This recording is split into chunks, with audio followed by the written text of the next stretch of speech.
The U.S. Senate Special Committee on Aging will now come to order. Today, we are gathered to discuss a very pressing issue, not just for our aging community, but for our country. The U.S. is the breadbasket of the world, thanks largely to family farms. Unfortunately, the farming and agricultural workforce is aging and nearing retirement, and fewer young people are looking to take over their families' farms or enter the agriculture industry. With more farmers leaving the field and not having someone to pass their land and legacy on to, we face significant challenges to agricultural production, rural communities and sustainability, and U.S. food security. Here's why this matters. U.S. food security is national security. American farmers are the nation's oldest workforce, averaging 58 years. 1/3 of farmers and ranchers are over the age of 65. In my home state of Florida, that number is even higher, accounting for roughly 40% of all farmers. This group of aging farmers owns over 40% of U.S. farmland. And with more farmers retiring and fewer children looking to take over farms for their families, these farms and their legacies are at risk. The U.S. has lost more than 200,000 farms since 2007. That's 40 million acres of land being repurposed for commercial, residential, or industrial development, and 40 million acres of land that are no longer producing food and agricultural products in and for the United States. There are many factors that contribute to this loss. Most farmers aren't looking to sell land to a developer. They'd prefer to keep their family farm functional and to pass their hard-tilled land on to someone who can continue their legacy in service to the community. But more and more young people are turning away from their jobs in farming and agriculture, due largely to the increased cost of farming, which is especially difficult for small farmers and those just starting out. This next generation of farmers are facing increased regulatory burdens and operating costs. The national price for farmland has increased over 7% in 3 years, averaging $4,000 an acre. Over 80% of farmers work a second job. Farmers face many challenges, from natural disasters to inflation. Rising input costs, especially high energy costs, make continuing in the family business less attractive to younger generations. This is also true when accounting for death, property, and inheritance taxes that can make taking over a family farm overwhelming. New farmers face even steeper obstacles, including access to land. As older farmers retire, foreign and adversarial entities like Communist China look to gain a stronger toehold in the U.S. agriculture sector by buying their land. At this point, China owns more than 350,000 acres of farmland across 27 states. That is not an acceptable threat.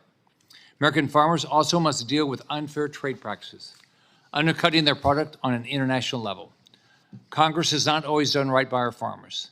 The major legislative package aimed at supporting farmers and agricultural workers, the Farm Bill, hasn't passed since 2018. This is especially harmful for farmers who have suffered with rising prices for the last 4 years under the last administration. While President Trump is having success in bringing down prices and fighting to support American farmers, he needs Congress to act as well, and passing a good Farm Bill is the right place to start. Otherwise, we will continue to use outdated information, which compounds the harm done by other economic and regulatory factors. As a result, the burden increases on our aging farmers who want nothing more than to see their farm continue in trustworthy hands, but are finding it harder and harder to find someone to carry on their legacy. The aging farm workforce and the loss of family farms presents a critical challenge to the sustainability of American agriculture. During this hearing, I hope to hear from our witnesses how we can better protect the heritage of our aging farmers and better secure the handover of farms to the next generation. We owe it to our retiring farm workforce to ensure the legacy can be continued while ensuring our food supply and shoring up the security of our nation. Now I'd like to recognize Ranking Member Gillibrand for her opening statement. Thank you, Mr. Chairman. As we all know, our farm workforce is aging. On average, our nation's farmers are older now than they were when the last census of agriculture was conducted in 2017. Because of financial stress, many farmers who would otherwise retire have had to keep on working. Some farmers have faced pressure to sell their farms to other owners if their family doesn't want to continue operations. Meanwhile, a lack of training and rural amenities like broadband and childcare have made farming less appealing to younger families. Our farmers provide an accessible and abundant supply of food to our whole nation. But with increased consolidation and more farmlands being converted to non-agricultural uses, we are sending ourselves down a very risky path. Our duty in Congress should be to support our farmers whatever way we can. With a changing climate, rising prices, volatile markets, our farmers are facing many challenges that make success even harder. One of the most important things we can do to pass a robust and bipartisan farm bill that addresses the needs of the agricultural community as well as the nutrition and conservation needs, to encourage a younger generation to returning to farming, we must invest in our rural communities. New and beginning farmers and young people who are returning to their family farm do not only consider the income that is tied to farming, they need to be able to access broadband and childcare and health care. We need to make sure that there is enough mental health support at a time when we see more farmers dying by succumbing to suicide. I have to say that the anxiety and stress caused by the fluctuating tariffs that we are currently seeing hasn't helped. Our farmers need consistent policy to make long-term planting and investment decisions. They need reliability from Congress in an unpredictable profession. Approximately 20% of our agriculture is exported, and farmers rely on those markets to make a profit. I look forward to a positive and productive conversation today to discuss ways we can support our aging farmers while making sure new and beginning farmers continue to enter the farm workforce. Thank you, Mr. Chairman. Thank you, Ranking Member Gillibrand. I'd now like to welcome our witnesses here today, all of whom bring important perspectives on the challenges facing the aging workforce that we see in American agriculture. First, I'm proud to welcome someone who spent his life fighting for our farmers, Mr. Zippy Duvall, President of the American Farm Bureau Federation. Mr. Duvall is not only a national leader in agriculture, he's also a third-generation farmer from Georgia who understands firsthand the pressures our family farms are facing. He knows what it means to work the land, raise a family in agriculture, and build something to pass on to the next generation. Mr. Duvall, thank you for being here. Thank you for your service to our nation's farmers and ranchers. You may begin your testimony. Well, thank you, Chairman Scott, and thank you, Ranking Member Gillibrand. We appreciate the opportunity to be able to testify here today in front of you and your committee. I am Zippy Duvall, and I am a third-generation Georgia farmer, and I am president of American Farm Bureau, who represents farm families from all 50 states and Puerto Rico. And I'm fortunate to have followed my father and my grandfather in their footsteps on our family farm. Today, my son, who is a veterinarian, to help support his habit of farming. We operate a beef cow farm. We raise broilers there on our farm, and we also have spent our lifetime restoring the land that has been in our family for over 90 years. As I travel the country and see farms across our great country, I see a lot of gray hair, and while the wisdom of older generations is critical, we must ensure that we make a way for young and beginning farmers to fill our boots. As this committee has identified, there are many challenges facing the agriculture communities, but there's also opportunities for Congress to support young and beginning farmers, including starting with a new farm bill. As I shared with the Senate Agriculture Committee earlier this year, we need a modernized 5-year farm bill. Farmers and ranchers have faced unprecedented volatility since 2018 farm bill was put into place, making it harder for many of our farmers to hold on. The 2022 census showed a loss of over 141,000 farms in 5 years. That's an average of 77 farms per day that we've lost. With rising interest rates, higher energy prices, supply costs that has gone unchecked, farmers will plant the most expensive crop ever planted this year. And many have faced a tough decision of whether or not to even plant that crop. This is why the Farm Bill and Title I safety net is so critical.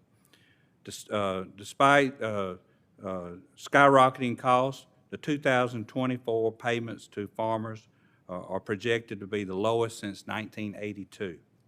Additionally, farm debt is expected to increase in 2025. to more than $560 billion. Our members support streamlining farm loan programs to meet the evolving needs of farmers and ranchers and to make agriculture more accessible to young and beginning farmers. We are proud of Secretary Rollins for establishing a small family farm policy agenda, and it highlights the need to reform loan programs to streamline the delivery and increase the program efficiency. Adding to the uncertainty that farmers and ranchers and many other small businesses are facing is the possibility of the largest tax increase in American history. One provision that is critical to keeping family farms going is, to the next generation is the increase of estate tax exemption. If the exemption level reverts backwards, many families will risk losing their farm. Farm Bureau was pleased to see the progress made with the House passage of the reconciliation package, and we urge the Senate to join to ensure America's farmers and ranchers can continue to provide food, fuel, fiber that our country needs. Of course, we cannot paint the full picture on this issue without talking about our employees. Many of those employees are like family to us, and they are aging right alongside of us. That's a problem because most Americans, they aren't interested in working on our farms anymore, and they're not interested in coming back to the farm, despite the big investments that we're making in recruiting people to come back to the farm. Congress needs to recognize that farm workers as an essential to feeding and fueling our country. It's time to modernize our outdated system, and only Congress can meaningfully do that. Our country, a country that cannot feed its people is not a secure country. In order to meet the growing demand of food, fiber, and renewable fuel at home and abroad, we must ensure the continued strength of our farms and ranches in our communities. I want to thank the chairman for holding this hearing today, and I look forward to working with you to support the next generation of farmers, and I'd be happy to answer any questions the committee might have. Thank you, Mr. Duvall. Next, we're pleased to welcome Jim Alderman, owner of Alderman Farms in Palm Beach County, Florida. Mr. Alderman has been farming since 1979, growing a wide variety of organic vegetables and managing a cow-calf operation. He was recently named the 2025 Florida Farm Bureau Farmer of the Year, a well-deserved honor that reflects his decades of dedication to agriculture. He's also been a strong advocate for Florida farmers, speaking out on key issues like trade and labor, and serving on multiple advisory committees to help shape agriculture policy. Mr. Alderman, thank you for being here today, and you may begin your testimony.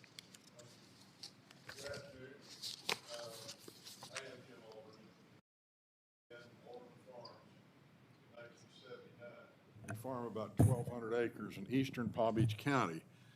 We're a very diversified farming operation. Can you make sure you turn your, Mr. Alderman, can you turn your mic on? Sorry. It's on there. It's on. Can we start over? Where am I at? Okay, again, my name is Jim Alderman. I began farming Alderman Farms in 1979. We farm approximately 1,200 acres in eastern Palm Beach County. We're a diversified farming operation growing mixed organic vegetables and particularly vine-ripe tomatoes. We grow the finest vine-ripe tomato in this country. Trust me. South Florida has a very unique climate which allows us to produce vegetables during the winter months, but it also brings unique challenges: hurricanes, invasive pests, development pressure, and rising input costs. You learn to adapt, and you also learn that it's not a sprint, it's a lifelong commitment. At the age of 78 years old, I've spent almost 4.5 decades working the land. I still wake up before sunrise. Most days, like my peers, I'm still going strong because there's more work to be done. According to the committee's report, the average farmer is now 58 years old in Florida.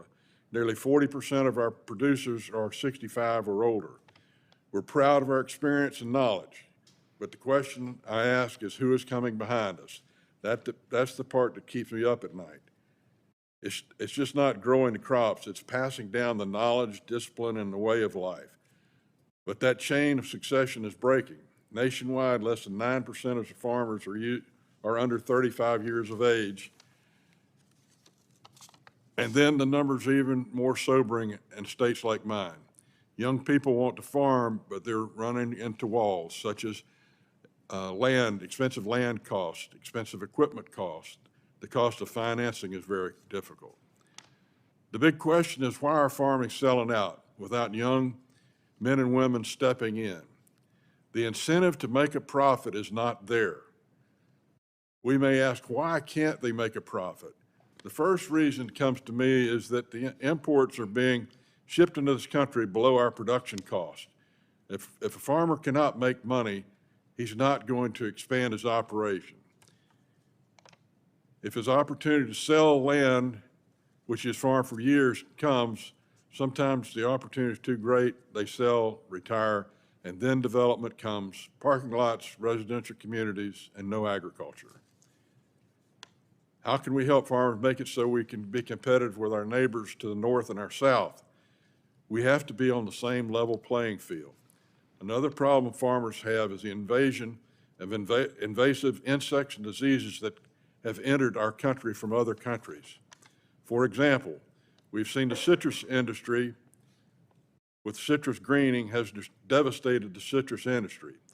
We have gone from 240 million boxes of oranges in production to around 40 million boxes today, all because of an insect that came in with bacteria that causes citrus greening. I think that it would help our country if we had a better inspections at our ports of entry to combat the invasion of insects and diseases that come from other countries. One of the other problems we have is that we're being overregulated. Food safety is of primary concern for Alderman farms. We're very careful to make sure that we have the safest produce coming from our farm. Presently, we have several food safety inspections. It would be great so that we could only have one that would serve for all the different inspections that are required. Again, farmers must make a profit. They must make money to continue their operation, or they will take the easy way out, sell their property, and retire. Free and equal trade between our neighboring countries is a must, and as you know, labor is a major problem in agriculture. We are now dependent on H-2A labor from Mexico because we cannot get enough domestic labor to harvest our crops. Agricultural labor reform is a must. If we want to sustain agriculture in America, we need to smooth the path between generations, which means investing in beginner farmers programs, expanding technical assistance, and offering incentives like estate planning support, and make it easier to transfer farms without losing the land or the legacy. These aren't just policy tweaks, they are steps in our food system to prevent eroding one generation at a time. So I come before you today, not just as a farmer, but someone who cares deeply about the future of our country's food supply. We need strong bipartisan action to support aging farmers, invest in new generations, and keep American agriculture alive and well for decades to come. Thank you for recognizing the urgency of this problem, and thank you for allowing farmers like me to have a voice. Thank you, Mr. Alderson. I'd be glad to take any questions at any time from anybody. Perfect. Our next witness brings a critical perspective from the private sector, someone who has spent his career helping agricultural businesses find the talent and leadership they need to succeed. Mr. Aaron Locker is Managing Director at Kincannon & Reed, the largest executive search firm in the world focused exclusively on food and agriculture. He also knows this issue personally. He grew up on a small family farm in Ohio, and he spent more than 3 decades working across the ag industry. Thank you for being here. We appreciate your work, and we look forward to hearing your insights. Afternoon, Mr. Scott, Ranking Member Gillibrand, and members of the committee. Thanks for the opportunity to testify before you today. As Mr. Chairman Scott pointed out, my name's Aaron Locker, and I grew up on a small farm in Ohio and spent the last 36 years working in agriculture, from food production to executive leadership. Today, I serve as Managing Director at Kincannon & Reed. We are the largest executive search firm focused exclusively on identifying and recruiting leadership for organizations across the food and agriculture industries, the organizations that feed the world. For more than 40 years, we've helped ag organizations find and develop talent, and right now, that leadership pipeline is under serious strain. In 2025, more people will turn 65 than in any year in history. For every potential leader aged 35 to 50, 2 are preparing to retire. In agriculture, where many senior leaders have been in place for decades, this creates an acute succession challenge. And the next generation of leaders, especially those with agricultural backgrounds, is smaller than ever. This is not a coincidence. The 1980s farm crisis didn't just hurt balance sheets. It changed the interest in being involved in agriculture. The farm crisis didn't just hurt those in production, but the ripple effect was across the industry. Between 1980 and 1990, while college enrollment went up 7% nationwide, enrollment in land-grant university colleges of agriculture like Texas A&M, Nebraska, Minnesota, Penn State, and Iowa State, to name a few, dropped by nearly 37%. That gap is being realized today in boardrooms, field offices, and agronomy teams.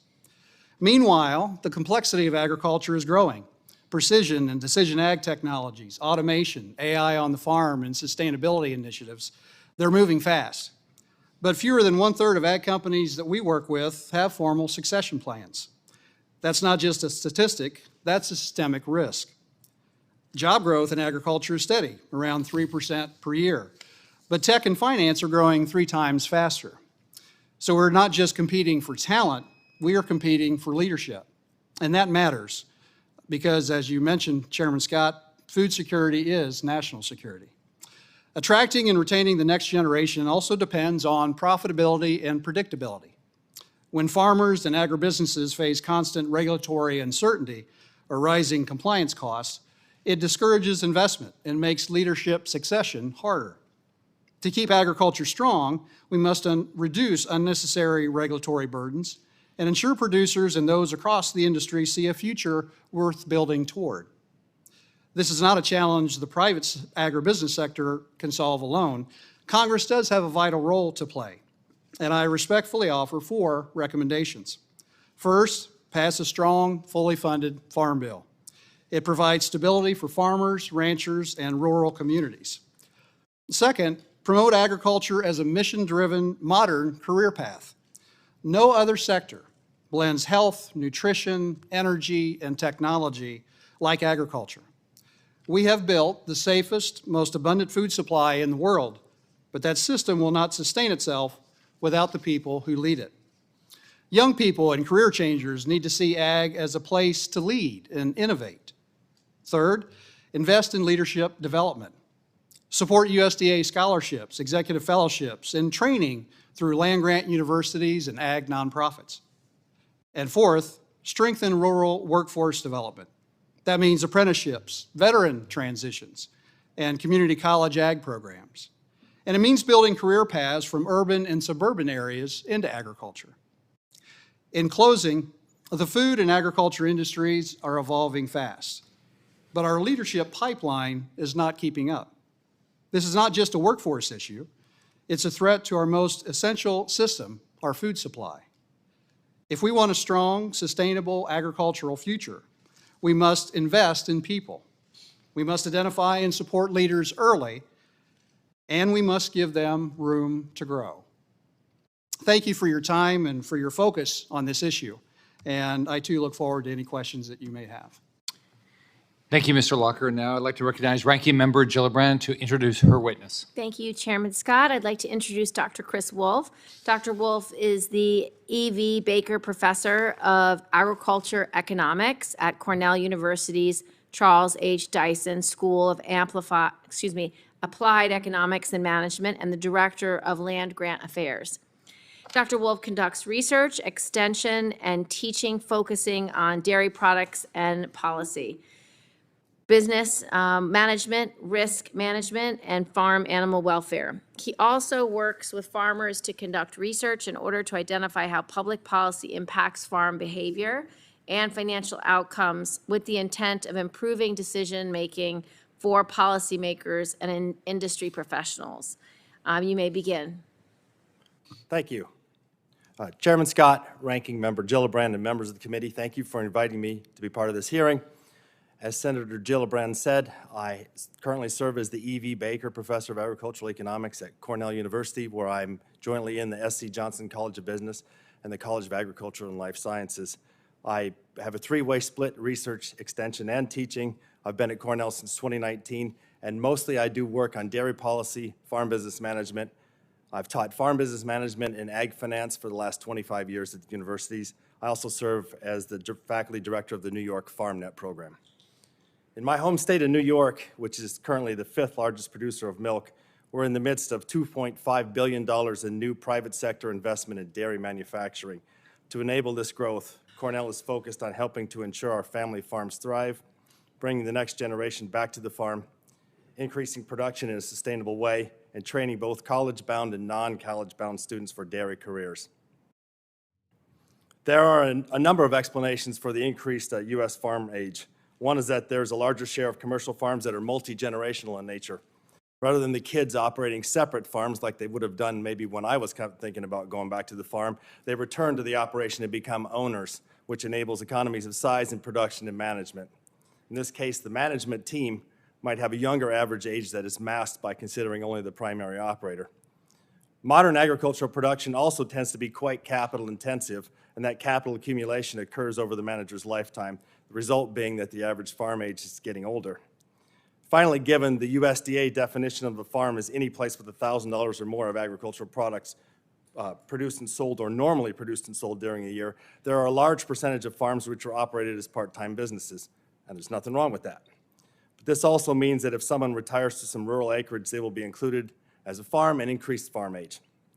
This is not meant to imply that there are no issues with farm viability related to increasing farmer age. These include hurdles that limit the entry of young people into farming and the need to facilitate the transfer of assets to the next generation while providing the resources necessary for the retirement of the older generation.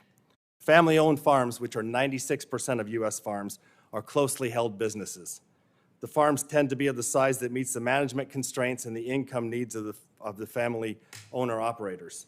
Because of the capital requirements, farm business assets are often the retirement plan for farmers. While these farmers hope to pass the business to the next generation, they also need to recover the equity value to fund their retirement. Attracting the next generation of farm business owner-managers means making the profession attractive in terms of income and rural amenities. Significant impediments to successful intergenerational transfer often relate to information gaps, and this is where land-grant extension programs can be a valuable partner. New York FarmNet is a program that was created in 1986 in response to the farm financial crisis. The program operates a toll-free number that responds to requests with a team of financial and mental health professionals to meet with farm families at no cost. Including mental health professionals was motivated by the alarming fact that farmers face much higher rates of depression and suicide than the general population. FarmNet receives about 700 calls a year, resulting in about 400 new cases being opened. The remaining calls are referred for technical, accounting, or legal assistance. Sources of financial stress that FarmNet sees include price uncertainty, labor costs and availability, capital costs, land access, and estate and succession planning. Family-related stressors include health issues, child care, elder care, and drug and alcohol abuse. Agriculture ranks among the most dangerous industries in the U.S., with machinery accidents and injuries being common. Healthcare issues include not just the cost, but also the availability and proximity. Farmers often report delaying or avoiding healthcare due to cost, distance, and time constraints. Many farmers are underinsured or uninsured, especially those who are self-employed and operate small family farms. Farm business succession is a major source of financial and family-related stress on farms. FarmNet and Cornell Cooperative Extension and land grants across the country offer educational workshops and materials on farm business succession and estate transfer.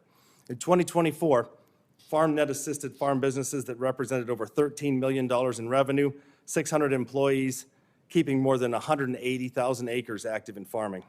FarmNet's experience is that managers who participate in these programs for estate planning and farm business transfer are likely to engage with attorneys and accountants to complete successful intergenerational transfer. Applied research and extension land-grant programs like FarmNet can provide valuable assistance to help ensure successful farm business transitions in a healthy U.S. agricultural sector. Thank you. Thank you, Dr. Wolf. Now we'll open up for questions. Senator Tuberville. Thank you, Mr. Chairman, for having and holding this hearing. In addition to being on the Aging Committee, gentlemen, I'm also on the Ag Committee. Let me tell you, the state of agriculture economy, it's in dire straits. We're in trouble. We've lost 150,000 farms, 25,000 farmers just in the last 5 years. Producers have lost over $40 billion in net farm income since 2022, and the current agriculture trade deficit has grown to $49 billion. Despite, in my state of Alabama, producers making bumper crops, they can't even break even, much less make a profit, due to the low commodity prices, high input costs, interest rates, and inflation. We can't keep this up. Can't do it. The only way we're going to help our farmers survive is to extend President Trump's tax cuts, increase rate. People are not entering farming. Mr. Duvall and Mr. Alderman, this labor problem increases the need for reforms in H-2A programs. Can you two speak of the struggles of keeping up with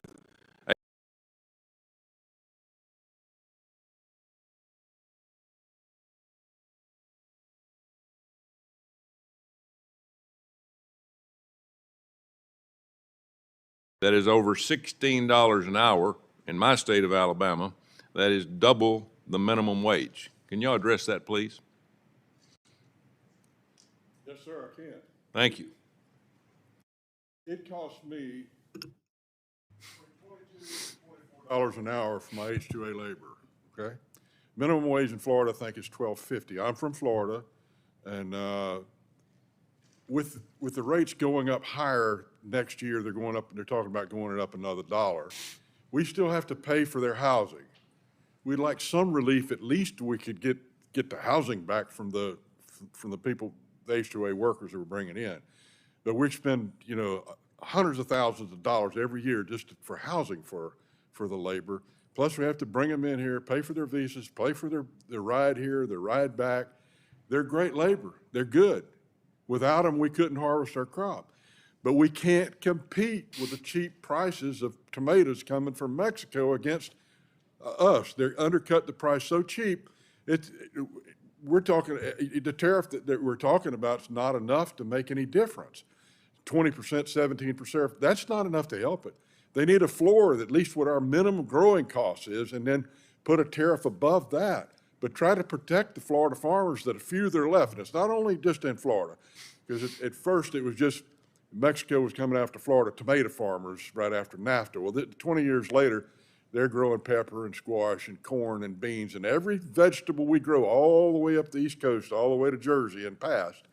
They're going to be competing with all of them, Mexico, with all those products. And their labor is, I don't know, what are they paying, $10 a day, and we're paying $25 an hour? There's got to be some help with the balance of trade.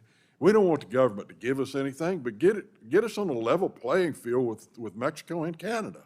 Thank you. Mr. Duvall, you want to add to that? Yes, sir. First thing we need to do is for Congress to freeze the AWAR wage rate so that they don't have, farmers don't have to take another increase, and give us time to work on this H-2A program so that we can make it a workable program for our employees and for the farmer there.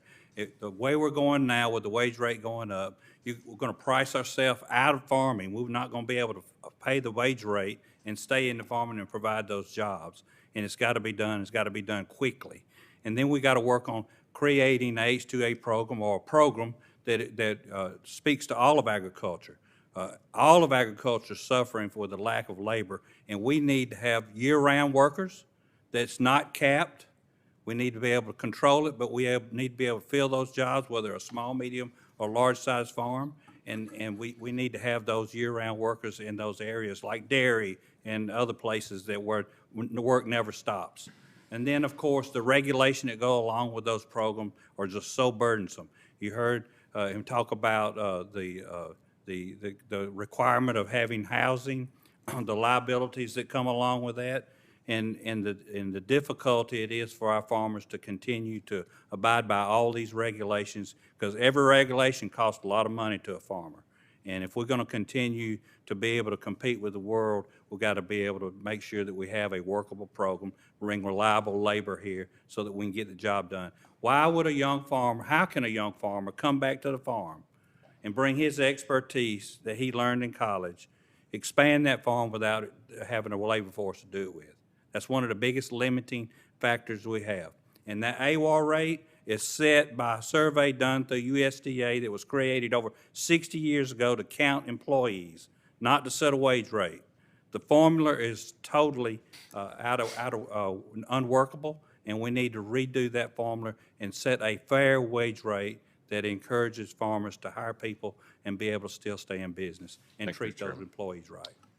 Thank you, Senator Tuberville. Ranking Member Gillibrand. Thank you, Mr. Chairman.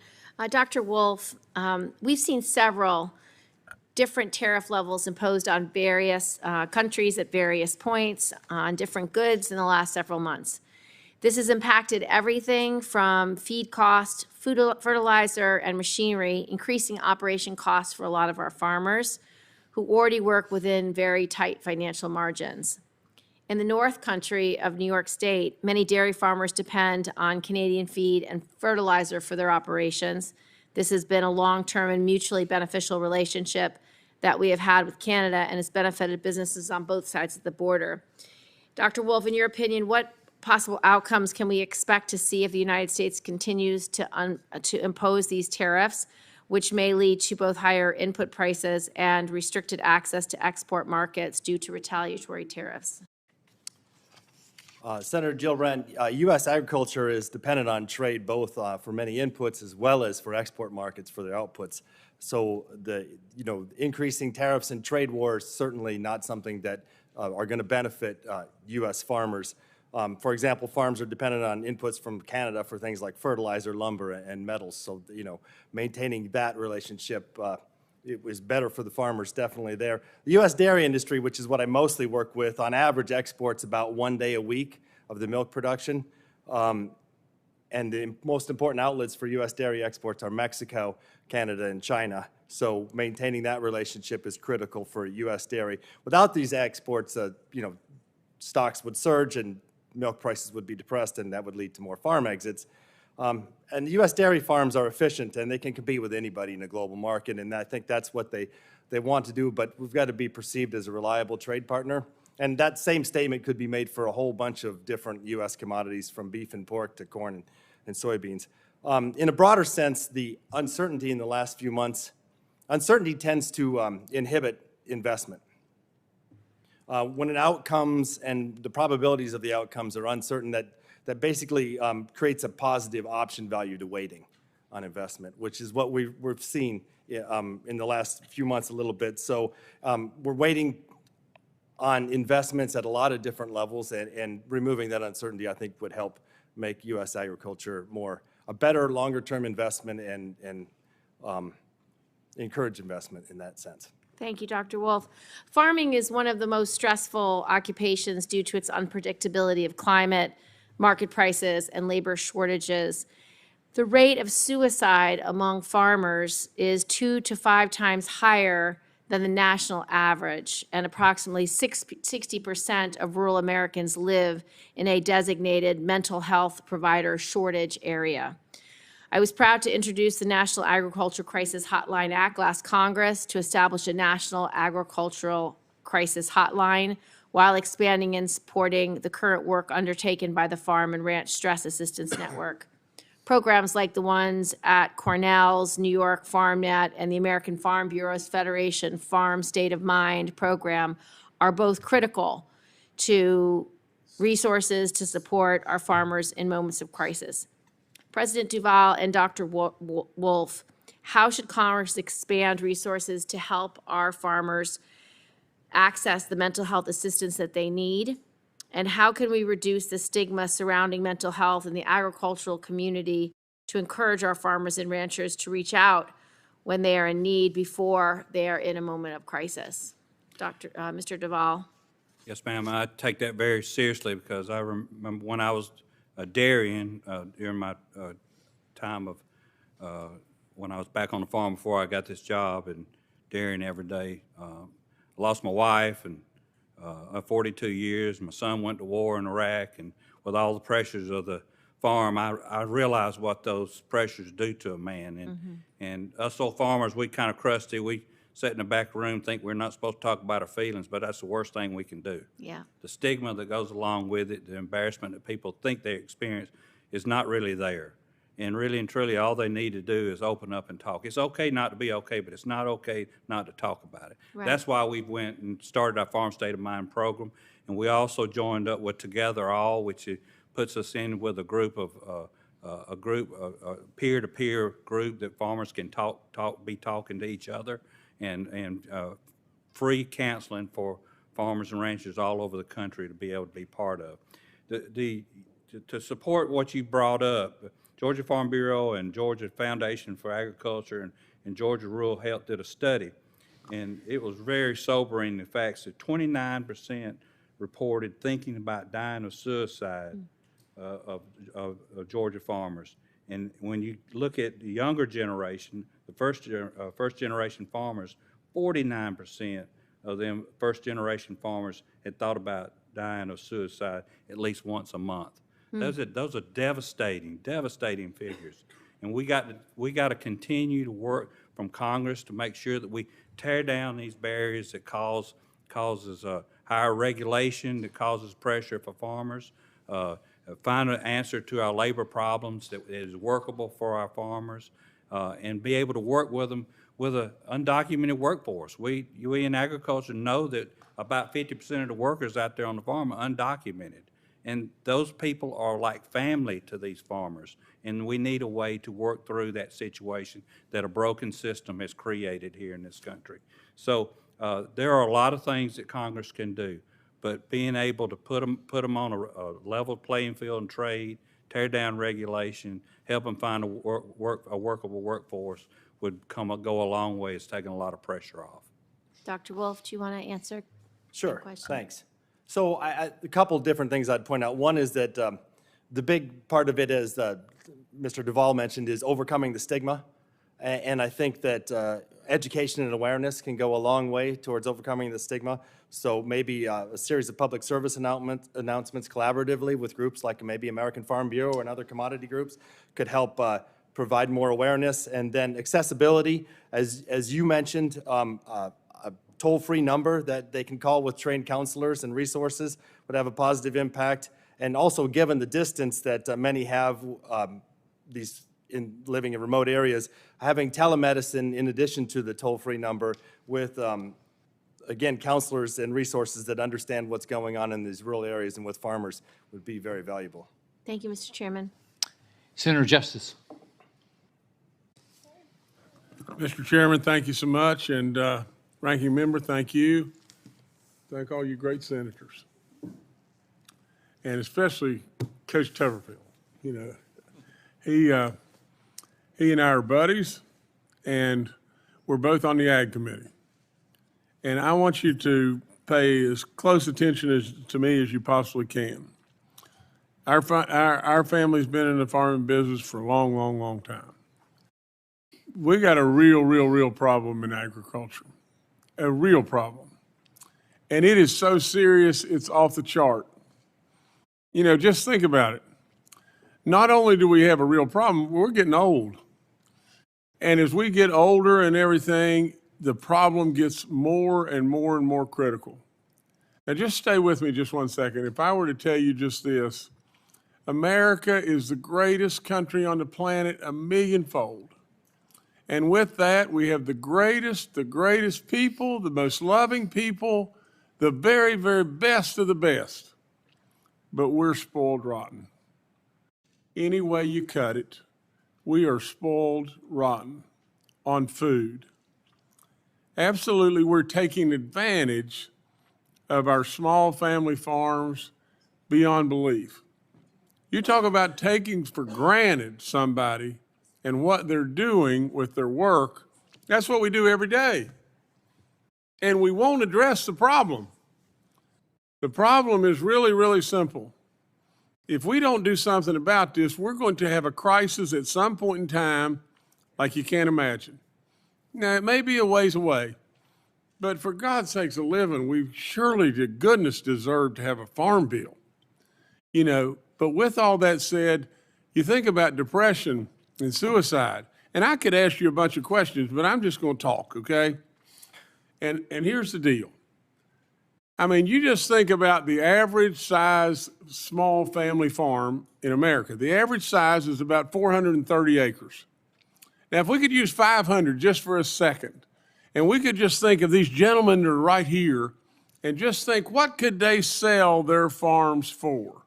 If they had a 500-acre farm, and many of them have a whole lot bigger than that, but if they had a 500-acre farm and it was worth, pick a number, I don't care, $15,000 an acre, $10,000 an acre. Their net worth after they throw away, they take care of some debt is so substantial they could give the money to Goldman Sachs, never touch the principals, go to somewhere and live, and honest to God, make 10 times what they're making on the farm. Now, just think about this. What if at some point in time in life, some giant corporation, or God forbid, a foreign country, ends up owning a tremendous amount of our farmland in America? Then think about just this. What if they just, all of a sudden, they farmed one crop, put it in ungodly amounts of storage, and said, the price on that corn is $200 a bushel. And if you don't want to pay that, we're not selling it. And we're not going to plant again. And at that point in time, we spin in a crisis like you can't fathom. Now, if you want a mile-long food in the grocery stores and paying 14% or whatever it is of your annual income towards food, quit taking advantage of these people. Quit taking them for granted. We're going as a government, we got smart people here that can figure out what to do, but we just don't put any passion and emphasis on it. We don't. Now, I've done this over and over and over and over, and I've said this forevermore. The point in time when we, as a government, we, as our people, put real passion and emphasis and importance on this, we'll solve it. If we don't solve it, it's going to bite us, and it will not be pretty. So with all that being said, like I said, I could ask you a bunch of questions. There's no point in me doing that. I've been on this same rant a bunch of times because I'm on the Ag Committee too, and I'm telling you that I can see it coming. This is like being in a bubble. This is what they're doing. They're like in a bubble right now, and they're screaming. They're screaming they got a problem. They got a real crisis. We don't have young people going into farming today. Why would they? I mean, they're not nuts. Why would they? Everybody's screaming in the bubble, and we don't hear them. And we best better hear them, America. Mr. Chairman, I'm done. Thank you, sir. Thank you, Senator Justice. Senator Warnick. Thank you very much, Mr. Chair, and thank you for organizing this hearing. I want to recognize all of our panelists, but especially a great Georgian in the room, my friend, Mr. Zippy Duvall. Thank you for being here. Thank you for your voice on so many of these important issues, for being a voice for farmers all across Georgia and all across our country, and for your lifetime of service.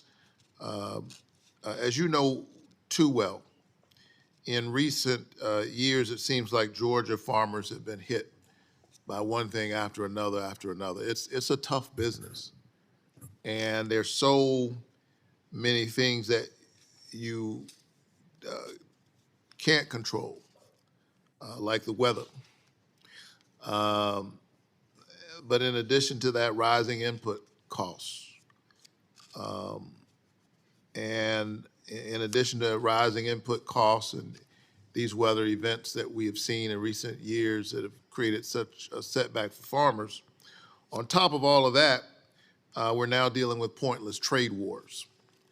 And these trade wars will make it even harder to get their products to international markets. I've been honored to work with many of my colleagues across the aisle to help our farmers get their products to markets. And now all of that is being disrupted in many ways. Mr. Duvall, I've heard from Georgia farmers, particularly our older farmers, who are turning to drastic measures like selling off pieces of their family's farmland and taking out second mortgages just to stay afloat. Are you hearing similar things from your Farm Bureau members and friends in Georgia's farming community? And if so, what concerns you about this? Yes, sir. All across America, I hear the same thing. And of course, farmers basically right now are supportive of this administration in their effort to try to level the playing field. We're all praying it all works. Now, I will tell you, our Farm Bureau policy is that we don't support tariffs because we know we're always the blunt of the repercussions from coming from that. But we also know that our farmers have got to have that level playing field because a lot, 20% of our income comes from trade overseas, and they got to have it. So they're willing to wait. What worries me most, and what I see most, references what you just said. We are seeing farmers have to sell part of their land out to take another mortgage. When we get to this fall and we don't have solutions to the trade problems and the tariff problems, and everyone starts selling a very, very cheap commodity and can't pay for the expenses, the inputs that they bought to grow that commodity, and then they have to turn around the next month and go back to their banker and say, I'm ready to borrow my money to plant next year's crop, and he hadn't paid off last year's debt, we're going to be in serious, serious problem. Right.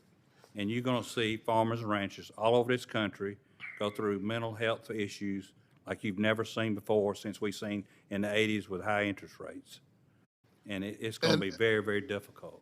And feeling, forced to sell their land, which has implications for all of us, but certainly you can't pass it on to the next generation. And since 2017, the average number of farmers over the age of 65 increased by 12%. Just since 2017. So that's one of the things that happens when farmers are forced to sell. Can you talk about some of the other consequences, both for the farmers and for us? If they forced to sell, that land comes out of production and never goes back into production. And there's so much competition now for land, it prevents young farmers and beginning farmers that want to go into agriculture, God help them, have a difficult time finding that land to do that. Availability of land, availability of money, loans, is one of the biggest stumbling blocks young farmers and beginning farmers have going into the business. Access to credit. So all of these things.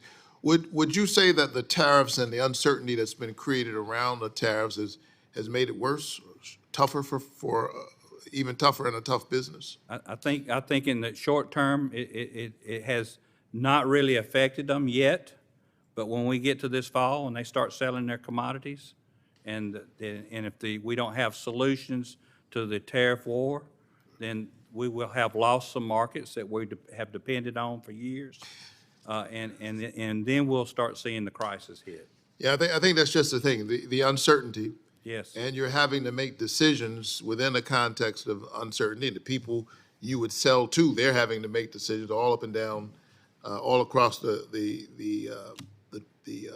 trade zones, and which makes it very, very difficult to plan. So thank you for being a voice in this moment. It's my view that farmers are not helped by this increasing uncertainty. And we need to bring some sanity to this conversation about trade, which, by the way, Congress could do something about trade tomorrow if we decided to do it. It's within the wheelhouse of Congress. Thank you so very much for your testimony. Thank you, Senator. Senator Tuberville. I got one question. Mr. Locker, we'll start with you. All of you can answer if you want your thoughts on this. As long as I've been up here, I've been advocating to permanently repeal the federal estate tax, which is often called the death tax. I know it means a lot to farmers. So, Mr. Locker, we'll start with you. Your thoughts. Well, Senator, I think obviously you look at modern agriculture today, I mean, it is a massive investment, even small farms. I mean, if you add up all the assets. And so anytime that you want to pass that along to the next generation, comes at a significant cost and is in many cases cost prohibitive. And so, yeah, doing away with the death tax. And I think we get bottled in with other businesses, and it's couldn't be farther from the truth in terms of comparable. That when you're passing along a farm business, it comes with, like I said, a lot of cost, a lot of assets.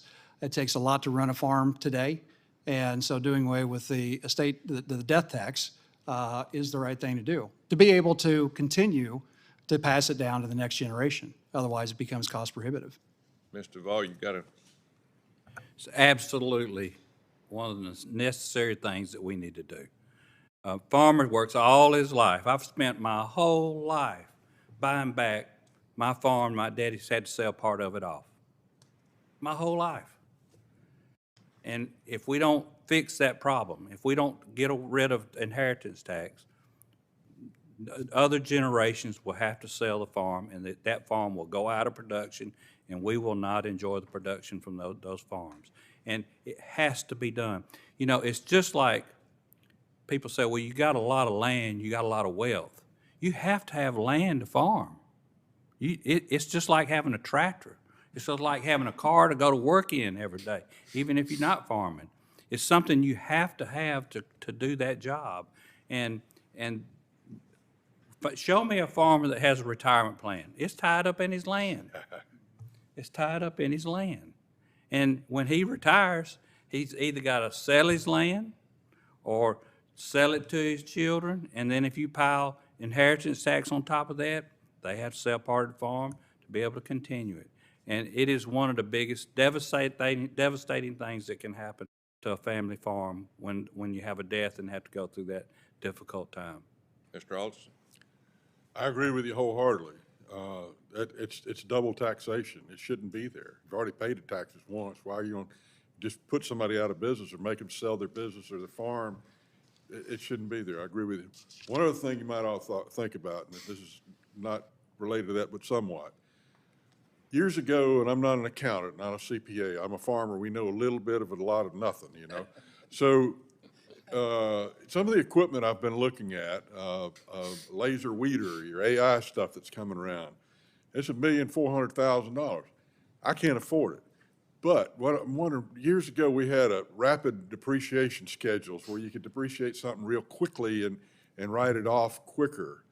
Is that something that can be done? Maybe one of you professors know what it is now, but that would probably help some of the farmers out there to do some rapid depreciation on farm equipment. Mr. Wolf, your thoughts on estate tax? Yeah, well, so with the increasing size of commercial farms and with the average farmland value being $4,000, and there's a lot of places where the farmers would be real happy to be able to buy more land for $4,000 an acre. So that average is hiding a lot of much higher prices in some places. Certainly there's an increasing number of farms that are running up against the potential to lose some of the value in an estate tax. And as the other witnesses have said, you can't give up the land usually and still be a viable farm, right? This is not the same as, it's not liquid. If you sell it, it's gone. And so that highlights the need to do the farm business succession and estate planning. And if you don't do that, which is, it's pretty easy to forget that, and nobody likes to do, by the way, estate planning, right? It's not fun. We all need to do it, but that's kind of admitting that, you're going to have that at some point. So that's not fun to do. But certainly, it's different for farm businesses because they're small and medium-sized, family-owned, closely held businesses. So it's fundamentally different than other types of businesses. Thank you. So, Mr. Duvall, Mr. Alderman, Alderson, what has Mexico dumped any crops on farmers in the United States? Yes, sir. You had to put your mic on. You got your mic on? Oh, it's on. Thank you. Okay. Really? So how do they do that? Well, can I give you a personal example that happened to me 2 weeks ago? Yeah. Okay. So we're selling grape tomatoes to a company in New York State, okay? And our FOB price is $16.50.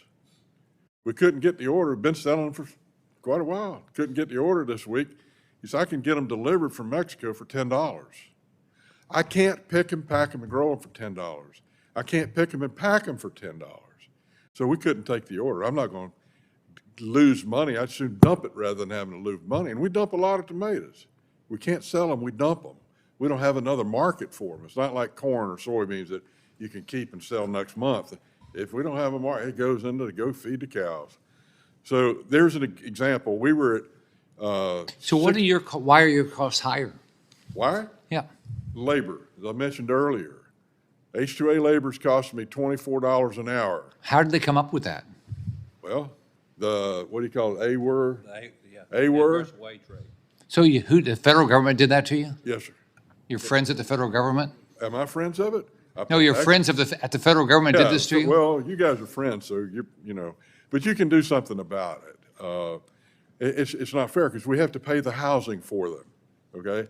So it's $16.50 an hour, I think it is, going up to $17. You have to pay their way to get here? You have to pay their way home? Pay here, we have to pay their visas, feed them to get here. When they get here, we pay for their housing, and when they go home, we pay for their way home, So- their housing, everything. How did they come up with the $16.50 an hour? You want me to answer that? Yes. There's the wage rate is set, the AWAR wage rate is set by a survey done by USDA that is 60 years old, that was created to count the number of employees on farms, not to set a wage rate. And if you go look at the calculations in that wage rate and what sectors that they use to calculate it, they even use the wage rate of H-2A workers to calculate it, which is, how do you do that? That doesn't even make sense. I've been all across this country. I've been in every state, out on farms, talking to farmers. I found 3 farmers that filled out that survey. So who's filling the survey out? Where's the data coming from? And why in the world would we set a wage rate based on a survey that's 60 years old and wasn't even designed to set a wage rate by? May I suggest they go to Mexico and find out what the average rate that these men were making before they came over here to work for me or the other farmers that are bringing H-2A workers? And it's probably, what, $1 an hour? Plus the inspections and regulation that this gentleman and a lot of our growers have to go through. But they don't do that in Mexico? That they don't do in Mexico. Well, You mean they'd sell it in our grocery stores without doing that? Senator, one question I'd like to ask. Have you ever seen the FDA in Mexico? Nope. So you're paying for things that they don't have to pay for in Mexico. Exactly. So, so do you think that our trade policy, we allow Mexico to dump tomatoes on Florida farmers is fair? No, sir. All right. I did have the opportunity to visit Mr. Greer at USTR, and he and I talked about the dumping. And it's not just tomatoes. It's cucumbers, it's bell peppers, it's cherries. It's blueberries, it's strawberries. It's cherries from Turkey dumping on what's happened in Michigan. It's all over the country. And it's time for our country to stand up and say, no more. You're going to dump your produce on our farmers. So do you think the Trump administration is doing the right thing by, what Commerce is doing with regard to eliminating the suspension agreement on tomatoes, with Jameson Greer's doing to try to raise the tariff rates on produce coming from other countries? Sir, it's hard to find out what this tariff President Trump is talking about. First, it started at 20%, now it's 17%. But let me tell you what will work, okay? If you have a minimum, what would you call it? Price minimum? A base that you're at. Okay, find out what it costs to grow a box of tomatoes in South Florida. And I'm going to say it's between $12 and $14 a box. Put that base in there. They can't sell it any less than that. And then charge them a tariff above that. And 20% is not enough. It won't slow them down. If you take away the minimum, whatever they call it, they take that away, now they can charge you $5 for a box of tomatoes and charge 17% tariff. It doesn't amount to anything. It's not going to slow them down a bit. If they had 100% tariff on them, maybe that would slow them down. But you find something, go to other countries and see what they do. Go down to simple one, Go down to the Bahamas and see if you try to ship a box of my tomatoes to the Bahamas and what happens. You'll pay about $20 a box tariff on them. If there is a grower in there growing tomatoes in Freeport or in the Bahamas someplace. It's not a fair policy. We just like to be equal and fair so we're on the same level playing field. Right. Senator Justice. Well, Mr. Chairman, I don't have a whole lot to say. You know, I know these witnesses are superstars, and I congratulate you on all the honors and everything that you've been able to do in your lives. And I'd really be interested in how many folks are out here that are some way, somehow involved in agriculture, and I assume that most everybody. And I know this from the bottom of my heart, you know, that for those that are young, that live on the farm and grew up on the farm, you want to absolutely, in many situations, you want to stay there. You love it. You love it with all your soul. Every one of you love it with all your soul. You don't want to give up that way of life in any way, and you are providing a service for all of us off the chart. Why can't we get it? Why can't we really just get it to the fact that you've got somebody, you know, a guy told me a long time ago, he's the president of Stanford Seed Company at the time. His name was Jim Billings. And Jim Billings said, you know, they were bought out by another seed company a little bit bigger. And they were going to retain him and everything, and they asked him to write a job description. He said, I sat down and I started writing. And I wrote 13 pages of single-space stuff of what I did every day. And then I just laid my pencil down and thought, and then picked it back up and said, see, the right person's in the right job and they're motivated. That's you. That's all of us that are in agriculture today. We're a production engine like you can't imagine. You can't imagine how good we are at what we do. We're smart too. We got to solve this riddle. And it is complicated as it can possibly be. But you got smart people that love what they do, and they're motivated by what they do because of their love. We just got to solve the riddle. And to solve the riddle, I've never seen a situation in my life that you can solve it until you absolutely place a level of importance on it, a big time level of importance. We don't solve it, shame on us. That's all I can say. You know, and I've stood on the top of the mountain and screamed till I'm blue-green. You know, it's a real problem. Mr. Chairman, thank you, sir. Thank you. Mr. Duvall, how important is it to buy American products? Why is it important that we grow our food and put the food we put in our body grown in America rather than places like Mexico? Well, we have absolutely no clue what conditions or techniques are used in Mexico to grow that food, and it is. I mean, we don't test it, we don't measure it, we don't. They inspect it coming across the border. They don't have enough inspectors to be able to do it correctly, and I think the federal government makes an attempt, but just like I said, when have you seen inspectors from America over in another country inspecting that food before it leaves those farms and comes to us, like they do at his farm each and every day? And it is important for us to realize, like in your opening statement, that food security is national security.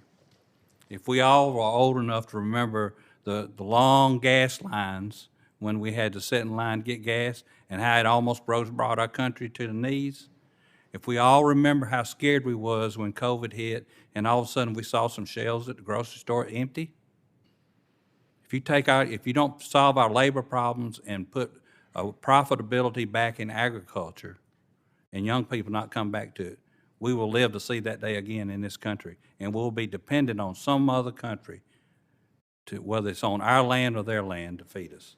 And we will not be a secure country at that So if you're going to do three things that would impact the American farm, what would be the top three things? Got to fix trade, got to fix labor, got to have a farm bill. Okay. All right. Mr. Locker, from your position working with ag businesses, what trends are you seeing in terms of workforce aging, not just on farms, but within the companies that support ag? Yeah, Mr. Chairman, I mean, we're seeing it across the board. I mean, first and foremost, the whole agribusiness community obviously is driven by the health of the farmer. And so by having a farming population that is profitable, predictable, that drives everybody. Now, we're coming off almost a 40-year period of pretty stable workforce coming off the farm. That, as I mentioned in my opening statement, is drying up. And it really doesn't, it's irrespective of whether it's crop inputs, ag machinery, retailers, cooperatives. All of them across the industry are facing the same thing. And because many of the executive leadership has been in place for 30, 40 years in agriculture. And so, what we're faced with is what happens when, and I saw a statistic not too long ago that up to half of the current executives across agribusiness could be retiring between now and 2035. And with that goes all that institutional knowledge, all the services, all the technology, all the things that we do to help the farmer produce, like I said, the largest and most, the safest food supply on the planet. All that institutional knowledge can go away. And so it's definitely an issue that we're facing. Now, we've done a lot of things recently working with companies on succession plans, on mentorships, and even an intuitive conversation I had the other day with a company that they're even looking, because of technology and AI, reduce mentorships. Actually pairing young people with the senior executive to help them understand the next generation of leaders and how you talk to them and how you get them attracted to agriculture, as well as technology. But I think so the trends are there, and what I would say, and Senator Justice, I couldn't say it any better. We need a stable farming community, which starts with the Farm Bill. Once we get that stabilized, then the investment comes back in, the investment in technology, the investment in the tools that the farmers need, because right now, much of that investment is being held up because of lack of predictability, lack of profitability at the farm. And so we need that stability. And then the other thing I would say to close with is we need a greater share of mind in the U.S. today about agriculture. We need to attract a whole new generation of future leaders to agriculture, because by being able to say, look, agriculture has transformed, and we're going through another technology transformation as we speak, like a lot of industries are with AI and on-farm automation. And so the technology and the domain experience that we're going to need to attract to ag is going to be unparalleled over the next several years. So I think by working with Congress to say, yes, we've said it more than once today, food security is national security. Let's get a narrative out there that says, and because of that, we need to attract more people into the agriculture community now more than ever before.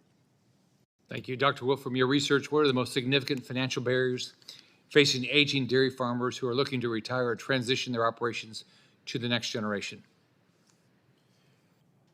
Senator Scott, the biggest problem is to be actively engaged in farming and be able to transfer or sell those assets at a fair value so that you can fund your retirement. Because again, these farmers, they don't have 401ks or 403bs, right? Their money is tied up in the farming assets, so they've got to make it work. And there are ways to do it,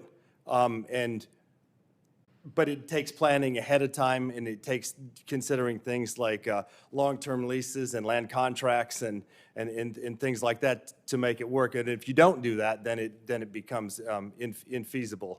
And so tax policy is part of it, and there's some things that we have in the tax code that work now, and some things that you maybe are thinking about extending that could help. And again, a lot of it is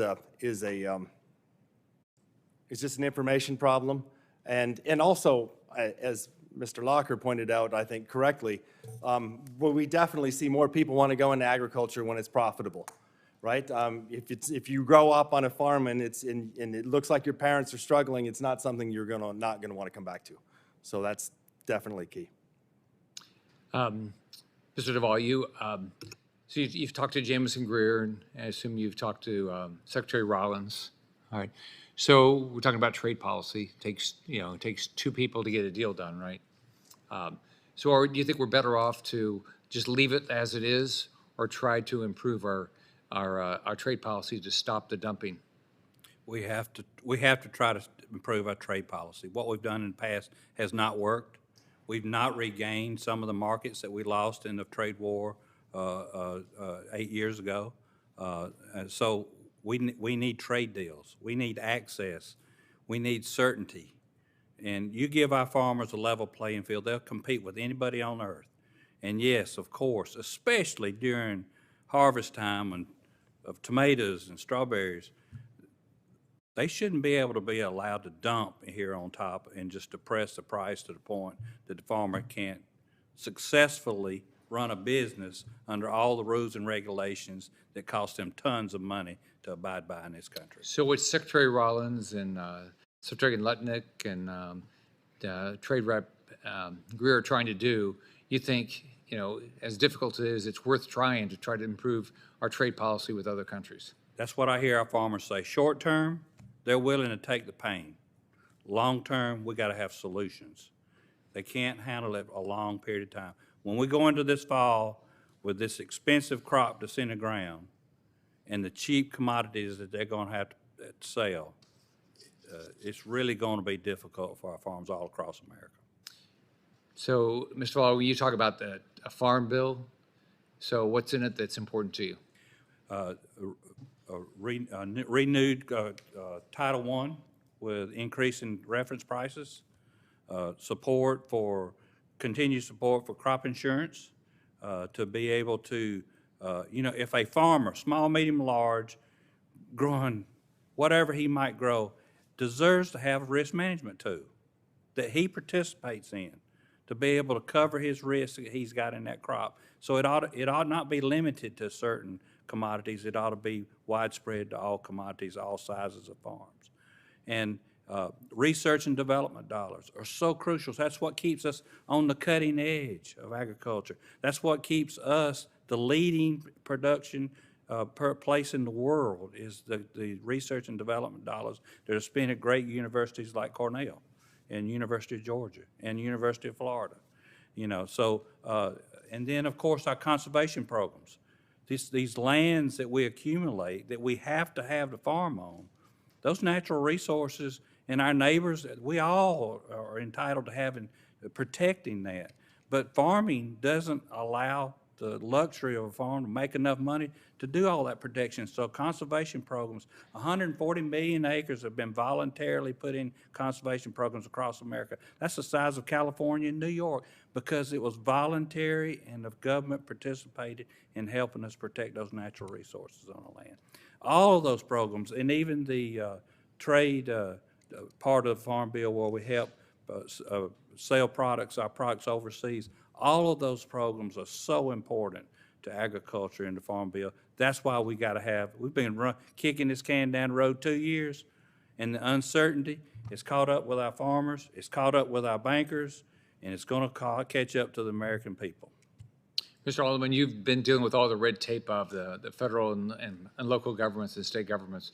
What would be your top 3 things that you'd want to change that would have a positive impact on your farm?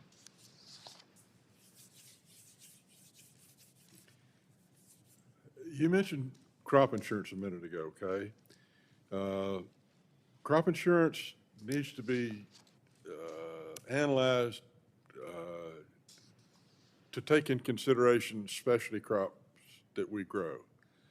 I can lose a whole crop in South Florida with a hurricane we did like in October and have crop insurance and still don't qualify for getting paid. We take it out every year, but crop insurance was written out in the Midwest for Midwestern farmers, has no idea about vegetable farmers in South Florida, and we just never qualify for any of their, but we have to have it. That would help. I think some of the regulations that are coming down from the FDA right now, from some of my neighbors, It's really scary whether we'll be able to continue farming because of them. And if they're going to come inspect everything and every little thing that there's going to be, then maybe they should try to help us find out what the problem is and help solve the problem, like coming in, I got you, now I'm going to put you in jail. It's really bad because this is America. It's supposed to be free, but we've got a government that years ago when I was a kid, government actually helped you. You had different agencies that help farmers do things, and they'd survey your land for you and get it level and do so many things for you. But today, all that's gone, but I guess there's some part of it still left. But the inspection part of it with what the FDA is doing is to one of my neighbors, my friends, and it's just last week, it's terrible. It's terrible. What other problems would I have? We just want a level playing field again. Just make it so that we're competitive with our neighbors to the south and to the north. Canada grows a lot of hothouse tomatoes that compete with us every day on the shelves in the grocery stores. We'd like to be, fair. If I don't want the government to subsidize anything I grow, but if we're competing with countries that are subsidizing their farmers, do something to make it a level playing field. And I'm not smart enough to figure out what that would be. You got some economists again, but put something on it so we're on a level playing field. Just get us equal. So if you would tell somebody going to a grocery store that's buying produce, why would they buy an American product rather than a product from China or Mexico? Why should they do it? Number one, we've got the food safety regulations that we have in every farm out here now. I hire a full-time person. That's all she does is food safety. She goes around with swabs, measuring stuff every day, sending them off to find out. Our food is safe here. The safest food in the world. I would not hesitate to, that's true. You don't know what you're getting from Mexico or Guatemala or any of these other countries. I've been to those countries and I see how they farm and what their safety protocols are, which they don't have any. So that would be the food same, and it's fresher. If you buy my tomatoes, I picked it today and it's in the market tomorrow. It's not sitting in a cooler for 2 days, 3 weeks, or on a trailer coming from wherever, from Chile. It's picked here. It goes to the grocery store warehouse that evening, and it's in their store the next day. It's fresh. So right now, your produce is inspected, and we allow people to send produce into our country without an inspection. I don't think that's quite true. They do inspect the loads coming across the border, but they're not. It's not only the food safety part of it. It's what I mentioned earlier, the invasive insects and diseases. We get a new thrip coming into South Florida every 2 years, and it takes us 3 or 4 years to figure out how to combat or take care of it. It's either thrips or pepper weevils or some new disease, a new virus coming in on tomatoes from another country. I don't know what the answer to it is. You can't stop shipping it into, we've got to have it, I guess. And it's not only vegetables. Those diseases and insects come in on plants, on flowers. And all that stuff comes into the port of Miami International Airport. They get a bad lot of it, and it goes to a junk man, and the next thing you know, that insect takes over, and we're fighting it for the rest of our lives. You can't get rid of them. So you've been doing this for 45 years? Probably longer, closer to 50. So do you like it? Why do you like it? Why do you like being a farmer?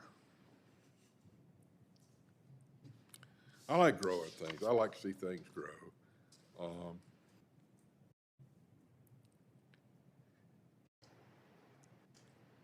We're talking about stress earlier.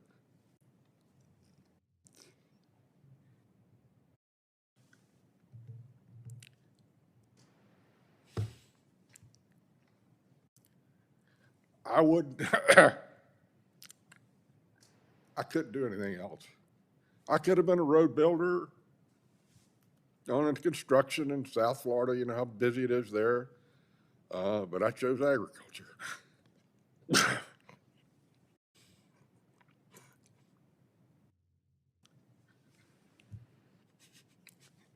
When you go out to the farm, is it great to be around the animals? Well, I do have some animals, but tomatoes are not animals, but I love watching a crop grow. And, you know, I don't physically do the work anymore, but there's nothing on that farm I haven't done, from picking to everything there is. You know, I started with zero and I farm because I love my animals. there. I mean, he and I just had the greatest visit talking cows. I mean, I absolutely love. What kind of spending cows you time- have? Sir, That's, What kind of cows? I have beef cattle, mostly Angus. Yeah. Got a That's- few white ones here and there. that's the most relaxing, clearing your head out, is go ride and look at the cows. Take the day, you gotta drive 2 hours to where my ranch is, and go count calves, look at the cows, figure out how much grass you got, how much water we got, and take care of those animals. Rotational grazing. Yeah. Doing all the right things for the grass and the soil to make sure they grow the grass, using chicken litter on my farm for fertilization, using comprehensive nutrient management plans that the county extension office helps. You grow me your do. own hay? Grow my own hay. You know, I mean, it's so rewarding, and probably the biggest benefit, asset of being a farmer is being to raise your children there. When my son went to war, his commanding officer wrote me a handwritten letter. And he says, when I started working your boy, I knew he was from the farm, and I wished I had a whole troop like him, because he had work ethic. Raises my children on the farm, making them understand how to take care of not just plants, but animals, and do it with all your heart, as though you were working for the Lord, not for the man. There's nothing more rewarding than that. But there's nothing more stressful and disappointing to go to the mailbox, pull out all the bills in your paycheck, and not have enough to pay the bills with after you put your heart and soul into it. And watch your heart break when your children can't come back and do it and make a living. What are we going to They lose? all would love to do it. What are we going to lose if we lose our family farms? What's the biggest thing we're going to lose? We're gonna lose a way of life that built this country, and the values that we learn of loving, caring, whether it's soil, people, animals, just good old living. Yeah. It's a way of life that can't be replaced. It can't be replaced, and it's not matched anywhere else. You can't buy it, you can't sell it, you can't replace it. Well, I want to thank everybody for being here. I look forward to continuing working with all my fellow senators. If any additional senators have additional questions for the witnesses or statements to be added, the hearing record will be open until next Wednesday at 5 p.m. I want to thank all of you. I want to thank you for being here. This is, I just think farming is just a really rewarding opportunity, way of life. So thanks for being here.